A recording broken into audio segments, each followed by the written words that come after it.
আজকে আমরা যে জায়গায় এসেছি সেটা হচ্ছে ঢাকা বিশ্ববিদ্যালয়ের একটা স্থান, যেখানে আমাদের একটা দুর্ঘটনার কারণে 6 জন মারা গেছিল। তো সেটার ধ্বংসস্তূপ এখানে আছে। এখানে যেগুলো দেখছেন লাইক ইঞ্জিনের মোটরের যে স্থানগুলো এখানে, এগুলো কিন্তু সব রিয়াল।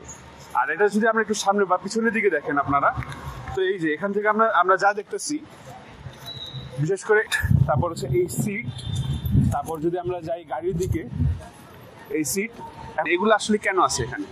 এটা মেন কারণটা হচ্ছে যে যখন ঢাকা বিশ্ববিদ্যালয় থেকে, বা ঢাকা বিশ্ববিদ্যালয়ের কিনা আমি জানি না, বাট ঢাকা থেকে যারা নাটক বানায় কিংবা নাটকের পরিচালক, এরকম 6 জনের টিম গ্রামে গিয়েছিল, কিন্তু তাদের বেশিরভাগই গাড়িতে ছিল। তো ওরা ওখান থেকে ফিরে আসার সময় আপনার এই যে এই মাইক্রোবাস যেটা দেখছেন, এই মাইক্রোবাসে হচ্ছে তারা ছিল। তো ওই সময় হচ্ছে তাদের একটা বাসের সাথে মুখোমুখি সংঘর্ষ হয়, যেটার ফলে ঘটনাস্থলে 6 জনই মারা যায়।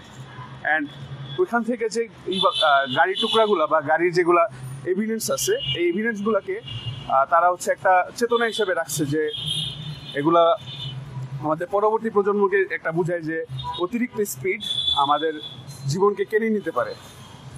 তো এই কারণে এই অতিরিক্ত স্পিডটাকে আমরা কমানোর জন্য, বা এই মাত্রাতিরিক্ত স্পিডে বা নিরাপদে গাড়ি চালানোর জন্য একটা চেতনা তৈরি করতে আমরা মেনলি এরকম একটা ভাস্কর্য বলা ঠিক হবে না, মানে আমরা এগুলা অ্যাক্সিডেন্টের যেগুলো নমুনা, এই নমুনাকে আমরা ক্যাপচার করে রেখেছি এখানে।